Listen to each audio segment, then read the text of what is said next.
Today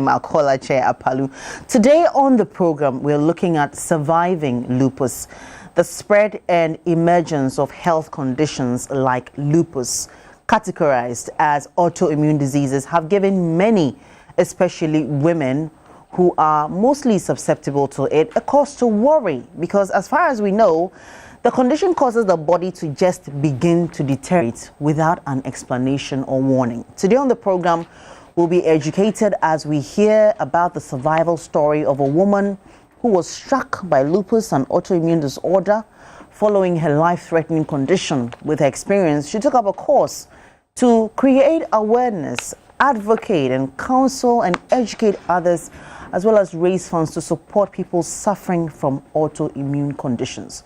She's doing this through a non-profit organization she co-founded. She's a mother and a wife with a mission.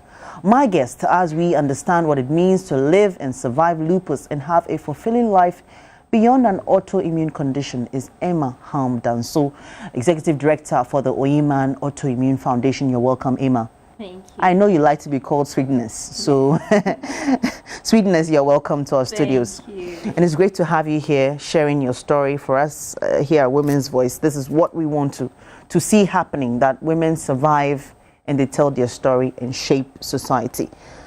When you talk about lupus, what is it? For a lot of people, they've not heard about it at all. Yes. Simply put, it's when your immune system, which is supposed to protect your body, becomes confused and then starts attacking the very cells and tissues that it's meant to protect. What would cause your immune system that's meant to protect you begin to attack your body? So there are no known factors that cause.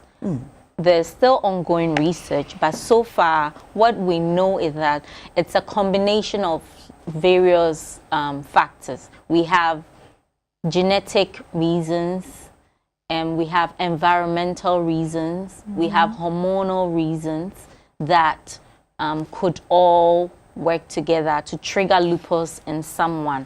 So for example, because 90% of the people that are affected by lupus are women, there is that strong belief that there's something genetic about that. Okay. And then also sometimes if somebody has in their family line somebody that could have any other kind of autoimmune condition like arthritis, even hypertension or those kind of things, you could suspect that if they are having these kind of conditions that you can't tell what it is, one of the areas to focus on is, could it be an autoimmune condition because of family history? Because in diagnosing, family history plays a role in it. But that does not mean that because somebody in your family has it, it's possible that you would have. You're going to get it, or because nobody has in your family, you wouldn't get it. Exactly. And then with environmental factors, for instance, you could have taken certain kinds of medications for a long time, even some kind of antibiotics like penicillins and those kinds of things for some period of time, hypertensive medicines. They could confuse your immune system to have the lupus, but for those ones, after you stop, say for 6 months and over, it can stop. But that is one of it. You could have lupus being triggered by the UV rays from artificial lights, like what we have in the studio. Exactly. Okay. And also from the sun. And we are a tropical nation, so we have abundant sunshine. So everybody's at risk. Nobody's immune. And then also things that cause stress. I mean, a lot of people talk about, I'm stressed from work, I'm stressed from raising a child, I'm stressed from economic factors. Stress can trigger lupus. It's a very strong culprit right there. And then also getting pregnant. Just getting pregnant can trigger lupus in some women. Some women won't get it when they're pregnant, but when they give birth, then it will trigger lupus.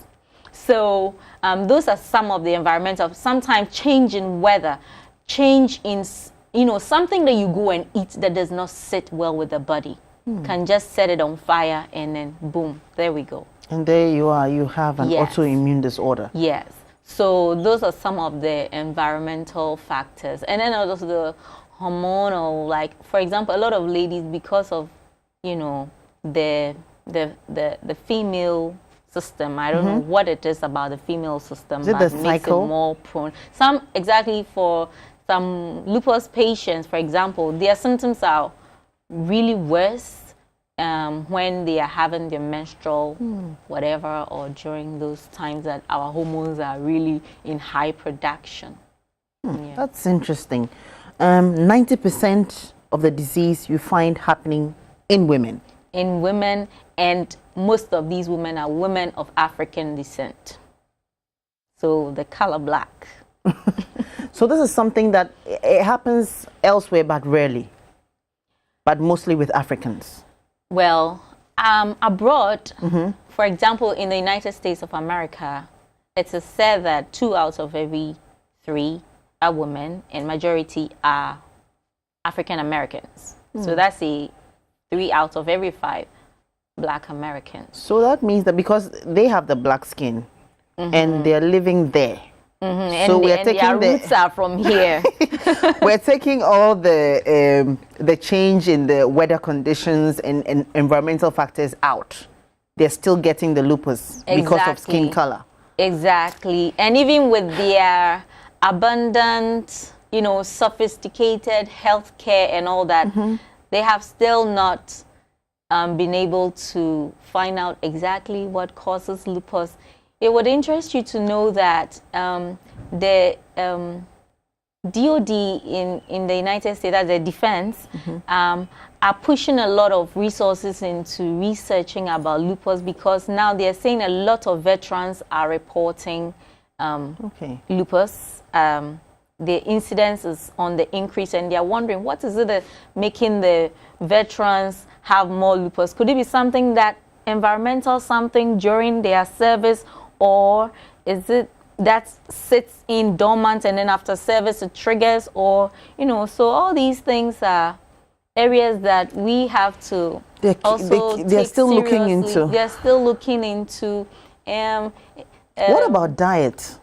Diet, yes, like I said, something triggers the autoimmune condition. So it could be something that you eat. And having to deal with this condition over years, I have had to study my body, whether I like it or not, and I have realized that certain things don't work well with me. I'm still kind of stubborn a little bit, because can you imagine telling a fancy girl not to eat etzel? It's so difficult. And because I don't get etzel much in Accra, I eat gankomi. And my doctor says, you got to stay away from gankomi. I said, oh, Lord, this is punishment. And every time I try to eat it, sometimes I get into real bad situation. Okay. I will come to your story specifically, but I still want to understand from a general picture, what kind of symptoms are we looking at for people who are wondering? Okay, good. So the symptoms are so varied that it will not even click that this could be an autoimmune condition.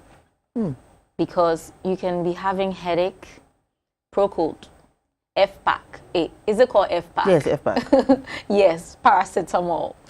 And then it will go. Then you go about your duty. The next time, cold. The next time, I'm so tired. How do they call that? The one that the guy says is for the body. You know, aches, general malaise. You feel like malaria. You just go and buy some anti-malaria, or you go and you buy the course. Some people don't even go to the hospital. They go to the pharmacist and tell them, and they'll keep going to the pharmacist. They keep going to the pharmacist and get it. Sometimes you'll be there, you start losing weight, you know, unexplained weight loss, unexplained hair loss, ulcers in your mouth, sores on your skin, you know, your skin just breaks out. Sometimes you'll be there, your nails will change. You're not sure what it is, but we cannot seem to have solutions, you know, appropriate technology like the University of Ghana people say. Yes, own solutions here and there. So we don't even document the kind of symptoms, but they range. You can be feeling feverish. You can have increase in temperature over 38 degrees Celsius for days, and then there's really it's not due to an infection, it's not due to any kind of thing. So when the symptoms start, does it just stop on its own? Do you have scenarios where, well, after taking, like you're saying, if it's a headache, consistent headache, after taking a few pills, you're fine and it goes away, it doesn't come back again? Or this actually progresses? Okay, so the reason why lots of people delay in going for proper diagnosis is because, like you said, they'll take something and it will deal with a symptom, and then they'll be fine and they'll forget about it. But that doesn't mean that the autoimmune condition is gone. What triggered it, you still don't know. So it could trigger it again. So today it will come as headache. You treat it, it goes. The next day it comes as stomach ache. You treat it, it goes. The next day it comes as skin rash. You treat it, it goes. So it can come in various forms. On the average, between 4 to 7 years, that's how long it takes to get a diagnosis. But with improved technology and advanced knowledge into this condition, people can be diagnosed a bit earlier if you have adequate information. There's no single test to do to say that this person has lupus or not. Because so that if I want to find out, maybe I've been having some health issues, I can just pop into the hospital, and once that test is done, then I know that I have or I don't have lupus. You can do that. It doesn't happen that way. You can do that. We are talking about series of tests. Yes, series of tests. They need to have your medical history, symptoms you've had in the past, symptoms you're having at the time of reporting, and then also your family history, and then all the blood work that you need to have to be able to know that, okay, it could be this. For example, they will have to check your, they have the anti-nuclear antibody, which is ANA. They have to do this. They have to do creatinine tests. So, they want to check your urine to see whether there are cell casts in it, or there are proteins that have passed through your urine to be able to see how your kidneys function. They will have to test your skin depending on which symptoms you send to the hospital. So you cannot just be treated by one doctor. You need several specialists depending on the symptoms that you send. But it's important that everybody takes into recognition the kinds of symptoms they have. If you ask a whole lot of people, what allergies do you have? I bet you only a few people will have, a concrete answer. We just don't know. We eat, we do stuff, we have uncomfortable reactions, and after it goes, we forget. Let's come to your particular story. You were fine.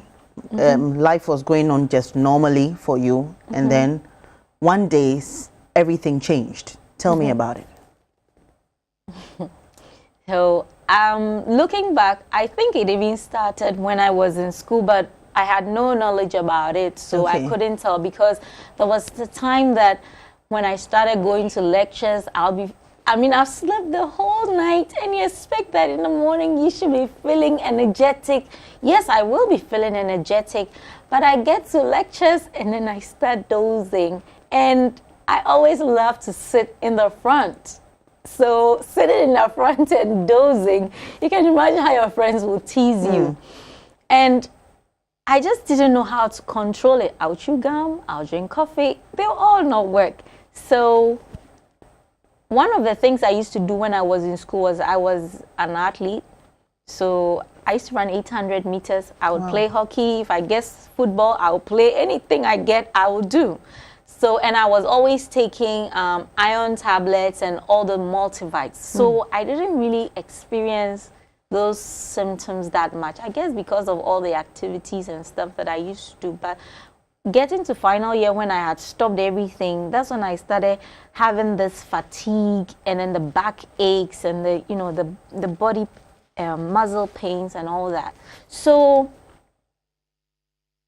I managed through.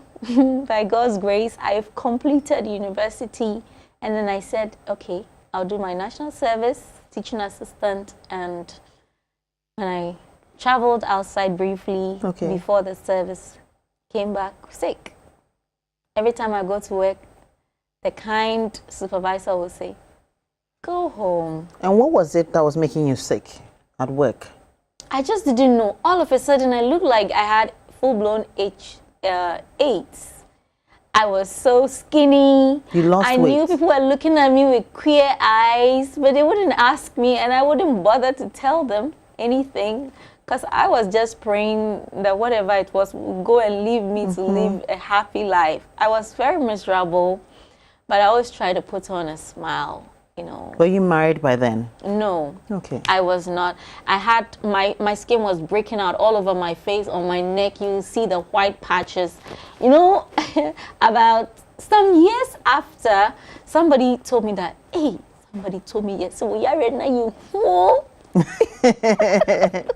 They didn't know Yarea Crow. I didn't know Yarea Crow. So at that time, you still didn't know? I didn't know, but my doctor was working with together with a kidney doctor from Kolebu, and they were giving me the medications because 1 minute I'll be so skinny, very bad. The next minute I'll be so bloated.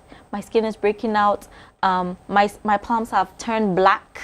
I'm losing my hair. I can't even drink water sometimes because my mouth is full of sauce. Swallowing is so difficult. You can't even swallow your own saliva, excuse me.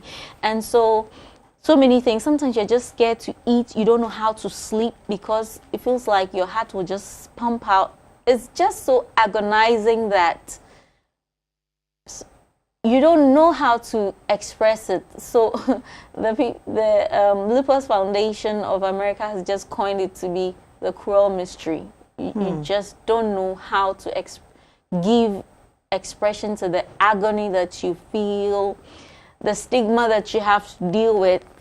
Because people are watching, because they are watching and they are talking about you, and they wouldn't ask you. And sometimes some people just ask you like they care, but you just later realize that it's not because they really cared about. They want to know what your problem is, so that I don't know whether it gives satisfaction or whether on the awesome, you know, that kind of thing. So it's a lonely journey. So you talked about working. You were working. So what happened to your? Because you were going to work and you were sick. Yes, I first of all, I wasn't sure whether anybody would employ me after school because of how 1 minute I'll be well, the next minute I'll look like I'm almost about to die. But thankfully, I got an employment from where I did my attachments, my wonderful company, Stracom, and they invited me to come and work. So I was working, and even that, it was challenging because I had to go to physiotherapy 3 times a week. And I was wondering which HR will allow you, because by the time you run to Kolebu and come back, you are tired. You will still have to catch your breath. All that is eating into your productive time. And because I was also battling with extreme fatigue, you just get tired for nothing. Sometimes I would come to work and I know that today I have just cheated my employer 100%.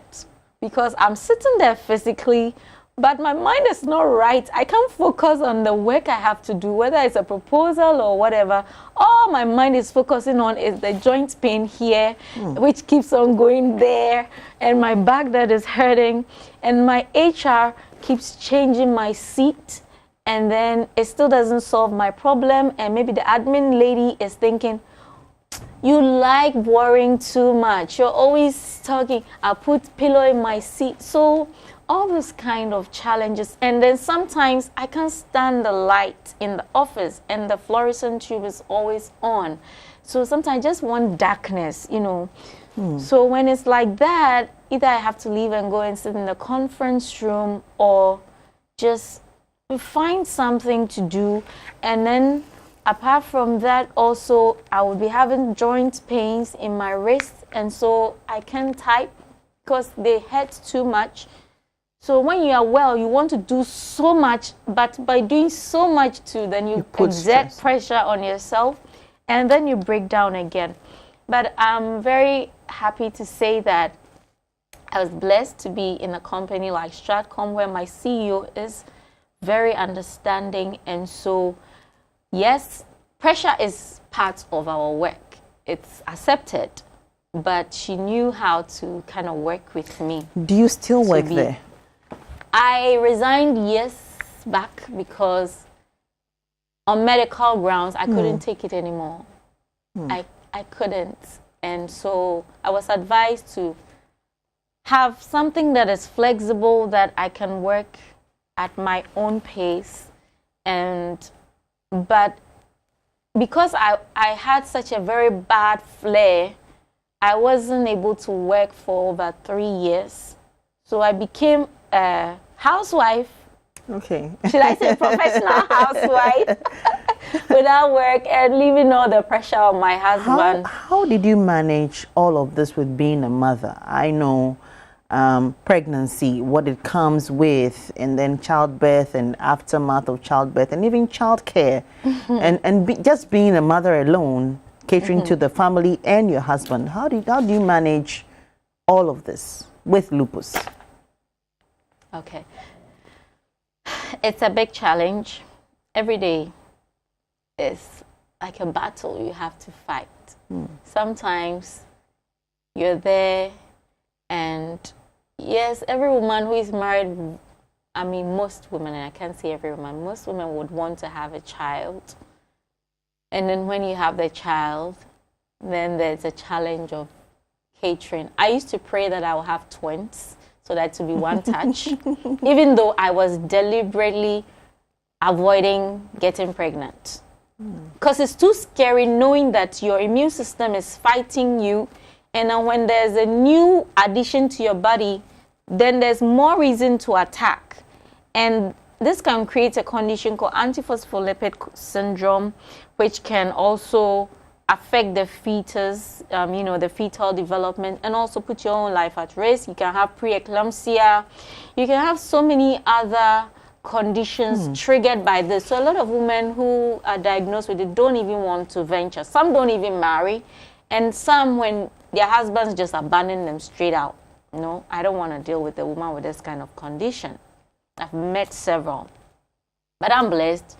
I have a very loving husband, God-fearing, supportive, and yes, I can be quite annoying. I will admit that, because when I'm in so much pain and I'm frustrated, I don't know where to release it. So, for example, there are times that I'm itching and I don't have energy to lift my own hand and scratch, and I'll say, scratch for me, you're scratching the wrong place. I just have to scream or something. Or my little child wants to play with me, and because I'm in so much pain, it gets on my nerves so bad. Either I want to beat you up or I want to cry. You just don't know. And you have your husband helping you with the house chores.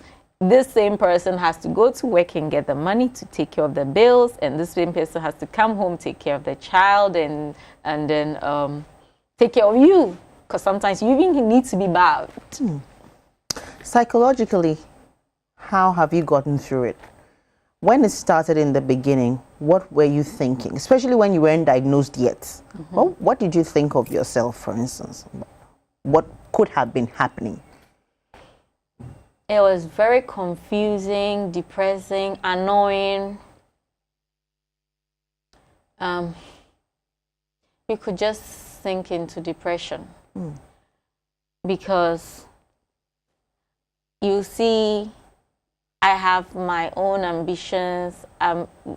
Teaching assistants usually want to just do PhD right after school, MPhil, PhD, you want to get into academia or whatever it is, So that ambition, in your group of friends, you all want to do biotechnology. Hey, we're going to breed plants, we are going to do all this. Then all of a sudden, everybody's going ahead and you are there. It's not that you're that dumb, but it's just that you don't have the physical strength. So I'm wondering, will I even get a job in the first place? Will anybody even want to marry somebody with such a condition when I don't even know my condition? One time they said, go for RH factor test. I go and they say it's positive. That means probably might have rheumatoid arthritis. So I start praying, Lord, let it not be. Let it not be. Then I do it several other times at different places and it's negative. I say, thank you, Lord. But still the condition is there and you have to keep on doing other ones. And so later they tell you have a mixed autoimmune, a mixed connective tissue disorder. The symptoms are so many, we don't know exactly which one it is, but definitely it's a connective tissue, which is autoimmune. It's interesting that you mentioned God and prayer, because for many of us in this part of the world, what we don't understand, we attribute to spiritual causes. Something could be wrong with me. Somebody is doing something to me. My enemy is fighting me. The enemy has a plan. I mean, for Christians, they will say that, for instance. For you, what was it like reconciling this spiritually? I was really no different. Okay. I kind of opened my eyes wide, trying to look at one and Oyemam, you know. And I would say that a lot of counseling, a lot of prayers. I've had a lot of people bury me up in prayer. My intercessory department from my church, they will come to my hospital ward and pray until they sack them from the hospital. My pastor of blessed memory, Reverend Baini, he would pray. They would organize all nights for me. I love it. My CEO would organize prayer sessions for me. A lot of counseling and encouragement.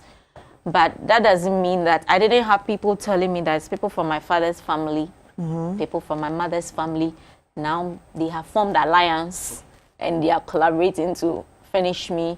And somebody even told me that, one of your friends looks like, because you are having problem with your right leg, one of your friends has worn your shoe or has your right shoe. Oh. And so, but I thank God that His word is what has brought me this far. Yes, I do cry. I didn't know I could cry until I got this condition. I would just cry. There was time I just said, I'll read Job. Me and Job, we are brother and sister, because the Bible said his body was producing sauce. Me too, my body is producing sauce. Okay, so we are the sauce. same. Yes, my body was just producing sauce by its own.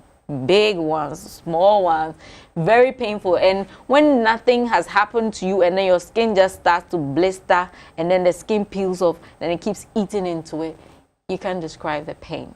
And that is not the only thing going on in your body at that time. Other conditions are also. So I've had counseling, I've had support, loved ones. I would not even have been able to finish my master's if my supervisor had not stepped in by the grace of God. She made me come and live in her house. And then she knew that 1 minute this girl is well, the next minute this girl is sick. She will live with me. When I see that she's well, we are going to do her work. Okay. And that's a blessing right from God that I cherish till date and forever.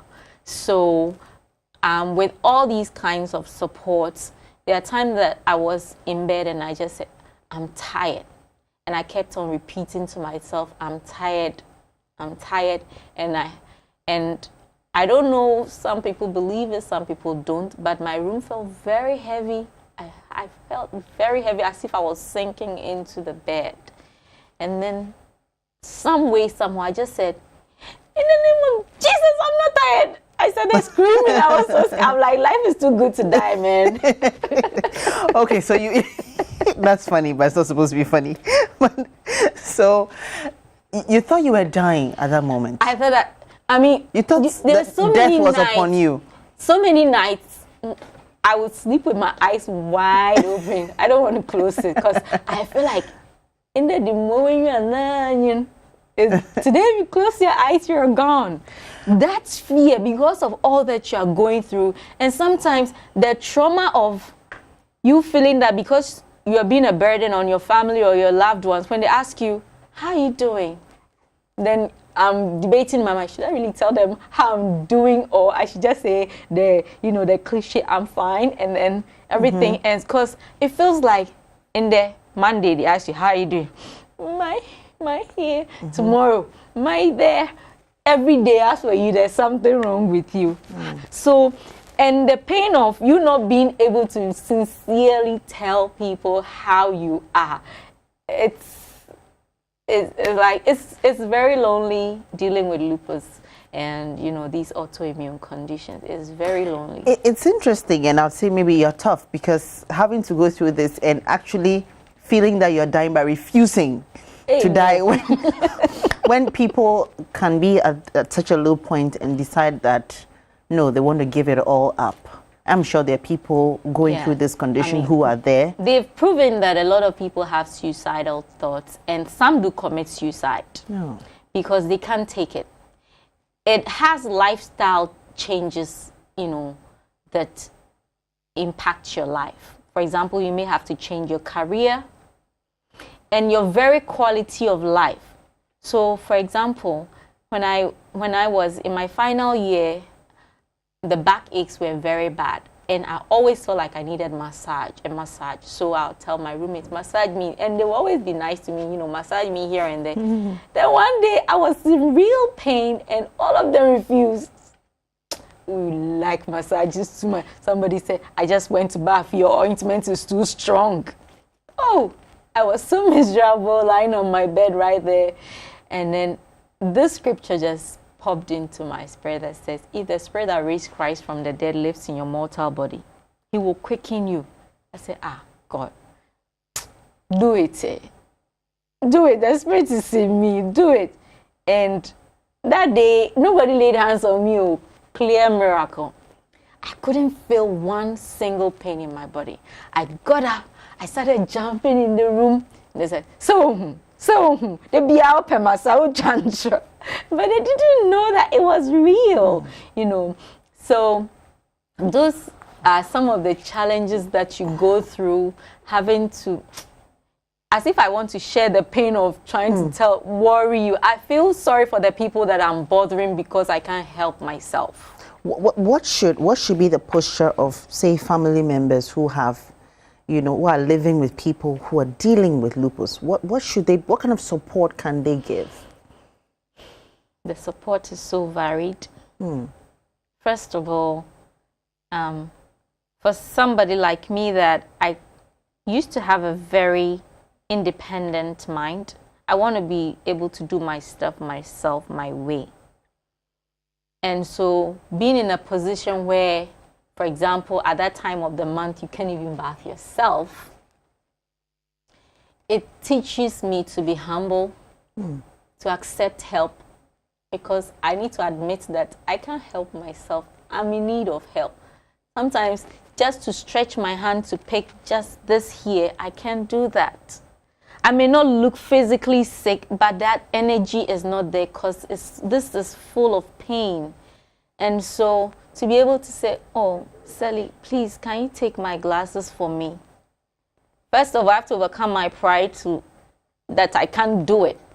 And then ask you, and you as a family or a friend, you need to be understanding to know that, well, Sweetness can ask me to pick her glasses for her 100 times, not because she likes to send, but because she's suffering. Because she can't. You see, or I can ask you to massage me, not because I love massages, but because I'm truly suffering.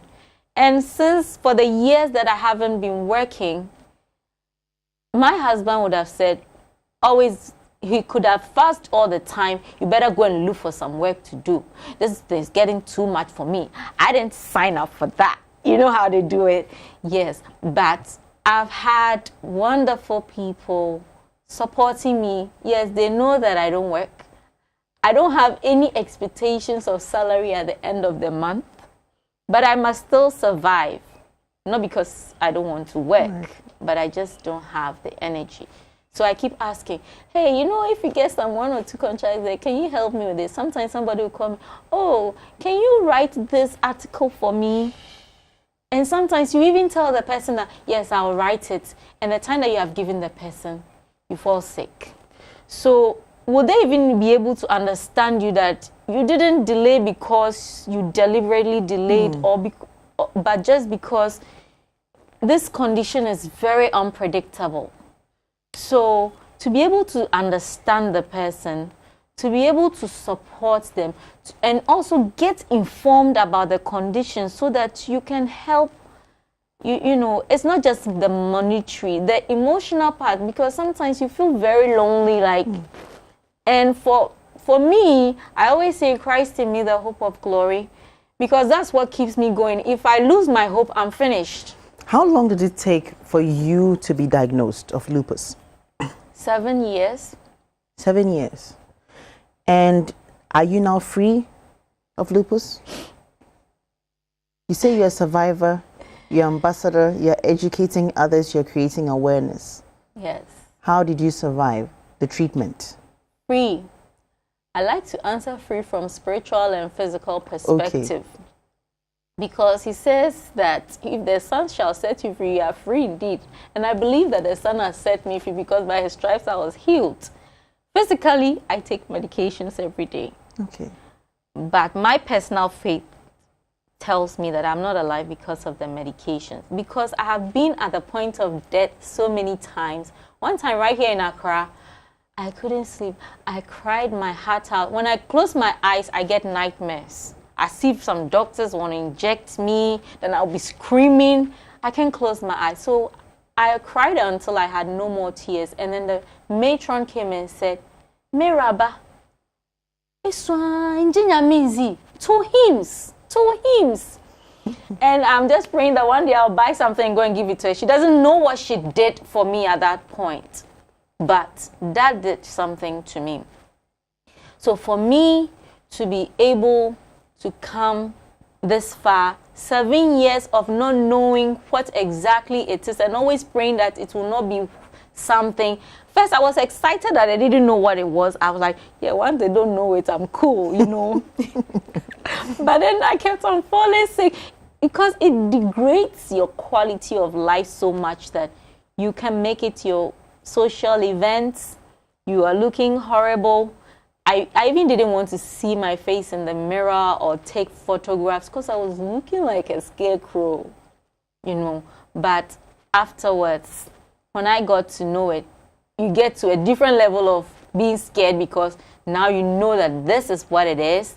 There's no cure. They don't even know what caused it. And anything can happen to you at any time. So what do you do? How did you get through the treatment?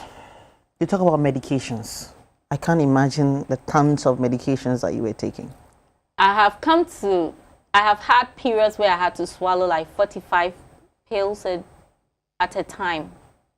Yes, I've had times where they had pulled like 30 or more test tubes of blood from me. I felt like by the time they finish, I'll pass out and go. You know, and these medications are very expensive.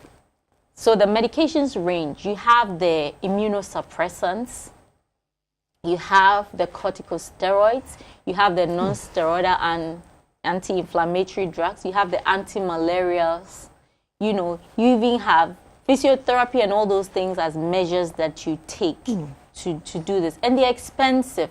So there are sometimes, like I said, I always say I thank God for the wonderful people in my life who support me. But even with that, okay, there are times that I have to become my own pharmacist and adjust my doses because I was like, Charlie, I'm running out, so I don't have medicine yet. So at one time, I was so broke.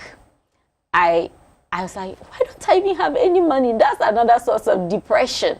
I went to my medicine pack. I took out the medicine, put it on my bed, calculated 25,000 Ghana cedis. That was how much medicine I had in my room. Yet I didn't even have 500 Ghana cedis on me, or say 400.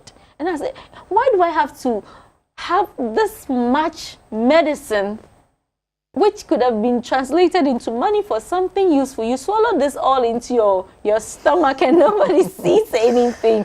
But it's the support. A lot of people die because they do not have access to the medication. And some of them that even have access is to the cheap generics that, you know, you really can't tell the effectiveness that it will have on your body. So that is one of the things we're doing to rally for help. How are you? I mean, with this autoimmune foundation that you've set up, How are you supporting, for instance, people who are living in the rural areas and do not have money to even diagnose? You had access to medical care and it took 7 years to diagnose this. So I'm imagining someone out there who doesn't have any stream of income and has this condition and needs to be treated. The realities are heartbreaking. The realities are very depressing. Lots of people are losing their children, you know, at the pregnancy stage. Lots of people are losing their livelihood. They're losing their loved ones because of this. And Oyemam is pretty young. We started last year, even though that burden had been on my heart for a long time. But like you said, I wasn't ready to deal with a stigma.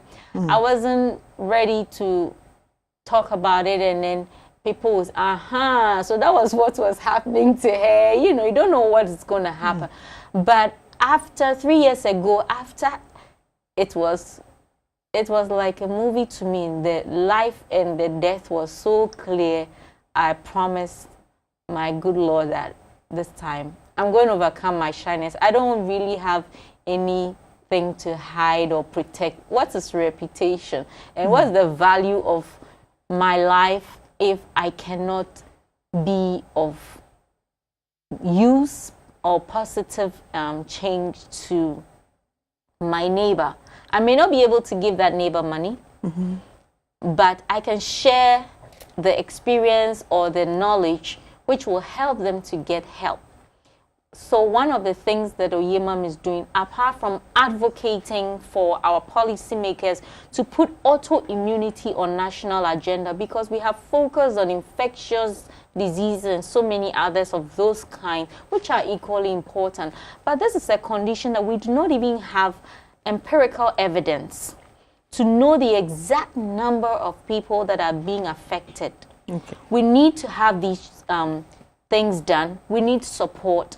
We're creating the awareness, and through this, we are hoping the pharmaceuticals and all these labs and things will be able to help, because I can go to the lab, my routine checks. By the time I give my thing to the lady, she gives me a bill. 800 and blah, blah, blah Ghana cedis. I sit there. Sometimes I steal photographs at people because I look at their face. They tell them 250, then the whole face drops. Yeah. And then they, to me. And a lot of the time, oh yeah, Corona was South Africa. We have to go and run the test because the reagents and things are too expensive to be here. And so imagine my friend from Boku, who we are trying to bring down to Accra to get a diagnosis, who has lost her child about almost 2 years now, or a year and something, because she described her symptoms to me, and it was kind of similar to things I have experienced. But unfortunately, they kept giving her pain medications until she lost it. And now she called me last month, says she can't go to work because her joint pains have worsened, but they all keep saying they can't do anything. We tried to get to Konfanochi, and we were told there's no special unit to even handle rheumatology, so she will have to go through the normal process, and then it should be taken care of by someone. And we said, at this condition level, we can't go through normal process. We need a specialist. So I said, you know what? Go and tell your doctor to refer you to Accra. So it means that you currently, our health system is structured in such a way that if you want specialists to diagnose you, you would have to come down all the way to Kolibu? Depending on the kind of specialists attention that you require. But because with the autoimmune condition, you can be mistakenly treated for symptoms without diagnosing to know the underlying cause. You would have to at least see a rheumatologist, who would then work with whichever specialist. Maybe it might be the nephrologist for your kidney or your dermatologist for your skin. But at least you need to see several specialists to be able to have that kind of confirmation. And we don't have rheumatology units in a lot of our hospitals. I was so surprised to find out about Comfort. So we are working to bring her down to Accra. At least we know Kolebu has a rheumatology unit which was set up a few years back, which is also, overwhelmed. And so we need more specialists in that area. We need our medical schools to be sensitized, young doctors to be encouraged to veer into these areas. And then also, apart from that, even our nurses, do we have autoimmune nurses? You know, it's a specialty that the world is taking seriously. Even the doctors, do they understand, or would they be able to understand that this is, because we've done so much over time, or we've seen so many symptoms, we should probably start looking in this direction? The Lupus Europe, which is the big umbrella for all lupus organizations in Europe, did a survey a couple of years back, and they found out that even among the doctors in Europe, there is that general lack of awareness. A lot of them. So even in Europe, so where there's so much, right? So talk of Ghana, the awareness level is extremely low. So we've seen your calls coming in, but you can send a message. Send a message to 0245-780-116, and we'll read out your messages. If you have a concern, you're dealing with it, or you need some support, you can send out a message. This one coming in, you didn't add your name, says, hello, I like watching your programs. Please, next time talk about sickle anemia, because my mom is a sickle patient. Good job. God richly bless you. Keep it up. We have looked at sickle cell disease on the show. Maybe you missed that episode. Okay, this one says, in what ways can we contact you if we have problems with autoimmune disorders? Okay. We are on Facebook. Okay. Oyemam Autoimmune Foundation. You can send us a message. You can also, we have a YouTube link. You can send messages there if that is okay for you. You can send message on Instagram as well. Our hashtag is oyemamautoimmune, and our email is oyemamfoundation@gmail.com or info@oyemam. And then our telephone lines are 0243 145 616 or 0555 017 190. So these are various channels through which you can contact us for us to see how best we may support you. But we are encouraging everybody, don't let that uncertainty of what's going to happen, depress you. And a lot of people with lupus suffer from clinical depression without even knowing, because the symptoms are so similar.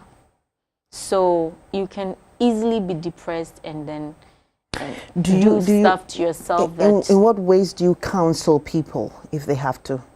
Okay. They need the counseling. Okay, so I've been invited to even talk to older ladies, older men, because their family members thought that they were just depressed and it was overwhelming. And by talking to them, they lightened up. Right. And sometimes some people want somebody to pray with. So depending on your faith, okay, if you want somebody to pray with, I always kind of have people that I can refer you to. Or if you want me to pray with you, you don't need a PhD to pray. I can pray with you any way you want. But apart from that, also to share knowledge about the condition with people. So what to do, what not to do. We share experience. Oh, how did you feel? I used to feel this way. I used to do that. Knowing that somebody understands you, because no matter how much your family member loves you, your family member does not really know what it feels like to look healthy and yet be so sick. Right. So this message coming in from Sandra says, I'm loving today's discussion, but my concern is when you don't have money to treat the condition and you're suffering, what then happens to you? And that keeps coming up. Yeah. That is the scary part of it, because when you default, it endangers your life. In the treatment? Yes. You need to, we say that lupus is a disease of flares and remission. Flare is when the disease condition is active, and so you have symptoms. And these symptoms can be mild, they can be moderate, or they can be very life-threatening. So assuming that you are having active symptoms and then you run out of money. Like I told you, there are times that I have to do adjustments to my medications. Instead of taking 400, I go to 200. That's not the right thing to do. Yeah. I try most of the time, but maybe I'm running out and I haven't gotten it, so I'll just So you are constantly on medication now? Because it's a chronic condition, you have to be on medications all the time. But depending on the severity of the symptoms, you may be on very high doses, and then as you move towards remission, it will be reduced. It will be tapered, and you can't just reduce it once like that. Okay. But there are people that have been able to follow all the rules well, that they have come into remission for years, and some are even going without medication. What can you do with diet? How do you adjust your diet so that you don't have flares? So first of all, you have to know your body. You have to be able to connect the dots and then watch the reactions you have when you eat certain things or when you do certain things. So you realize that, oh, every time I eat pepper, I have very bad heartburn. Then I compared with eating ginger, and I realized that when I eat ginger, my mouth burns, but my heart doesn't burn, and it goes faster. So I know that pepper is a no-go area unless I want the trouble. Then I venture. Then you know that one of the things you have is acid reflux. You know, the heartburns. So what do I do that gives me the heartburns? You have to look at those things. You know that there are some things that you eat, it gives you headache or it gives you skin reactions. So it means you have to watch You need to start to study your body to know. And for example, I have had to stop taking red meat. I've been told to stop taking gankomi. I've been told to stop eating seafood. And last month, I forgot myself. I went to eat seafood, and you should have seen me. You would have cried for me. And the first question my doctor asked when she was told that I wasn't well, she said, "What did you go and eat?" So what we eat has that big. So there's no special diet for everyone. There is no special diet, and also because we all have different blood types and the kinds of food that work well with the different blood types. But there's something called leaky guts, where you keep on feeding your system with the wrong things, and then your guts they lose that perfect function, and things leak into your bloodstream and set the whole place on fire, causing the autoimmune condition. So certain things, like my doctors told me to stay away from wheat, so bread. Because of your blood type? Just because of this autoimmune condition. So somebody gave me a book, actually say, Eat Right for Your Blood Type. I read it, I said, please, I'm an African, we eat everything.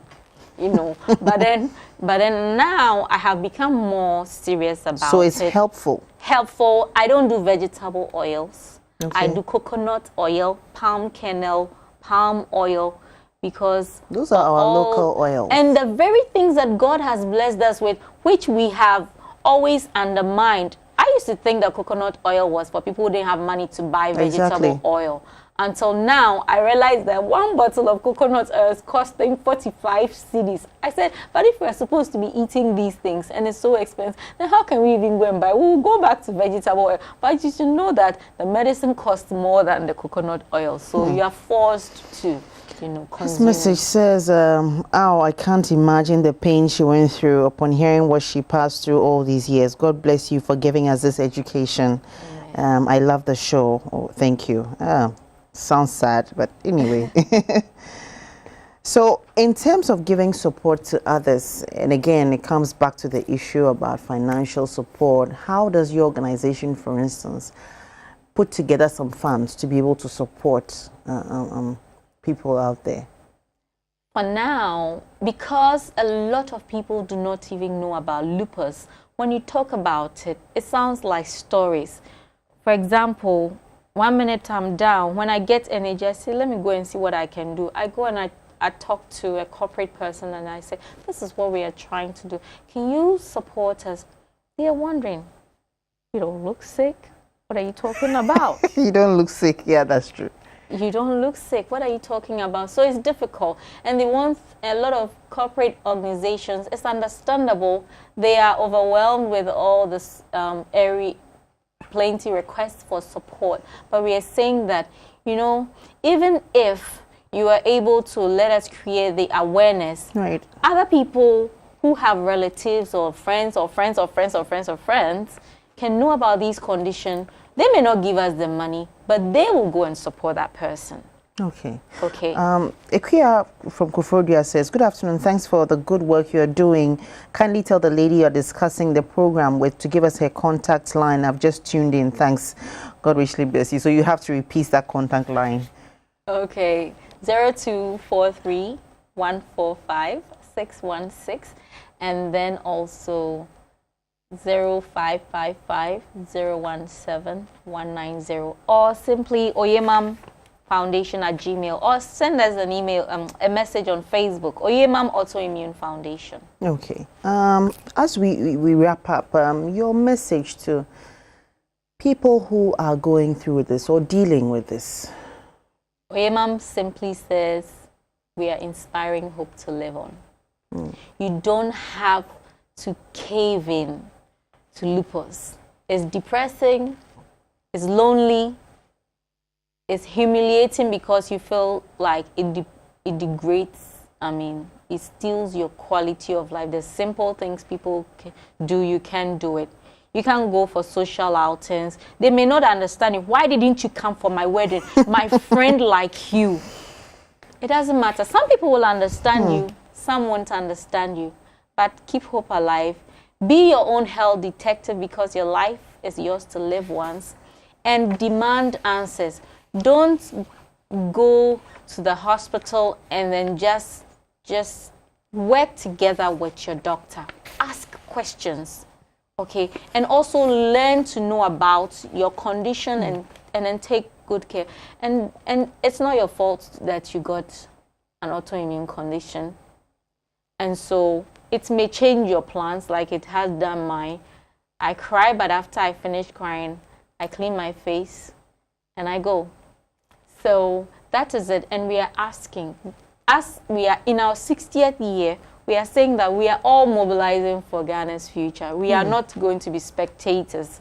So whatever small thing you can do, just do to make the world a better place for your neighbor. And we are also asking the government to support autoimmunity the same way they have supported other conditions. We are asking corporate organizations not to victimize employees for their unexplained symptoms. Don't say that you are not delivering on your timeline. Go beyond that, because Ghana has talent, but how can the talent work when the talent is not well? You understand? And then also, I want to plead with society to stop. I don't know how best to put it, but I suffer from that so many times. People coming to ask you, first they will start with, when are you going to give birth? The next thing, after you give birth, then they're asking, when is your second born coming? After your second born coming, when is your third born coming? You don't know the condition the person is going through. You don't know what they deal with on a daily basis. Yet you put undue pressure on people to give birth as if you're going to buy diapers or pay the school fees. It's good to care, but we should know our boundaries and let people be, because it's already depressing dealing with this condition to have those extra stresses, and especially for people who don't even do really anything for you. You understand? But let's have a heart. We are beautiful people. Let's just continue that and let's just love ourselves. And let's watch out for each other. And like you said, this condition affects 90% women. Our uncle Kwedragri, our grandfather, he said, if you educate a woman, you educate a nation. If we let our women go, I don't know the future of Ghana.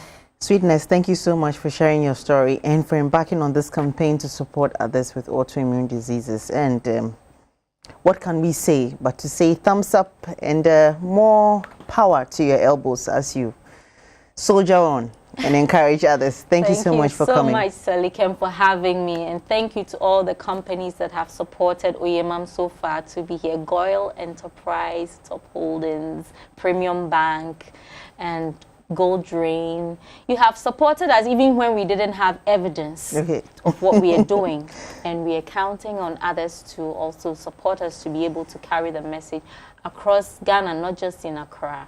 Thank you so much, Emma, popularly known as Sweetness. Emma Danso is Executive Director for the Oyemam Autoimmune Foundation, and of course she is a survivor of lupus and also waging the campaign to educate more people about the autoimmune disorder. As we do it, before we go, our inspirational quote comes from Pat Riley.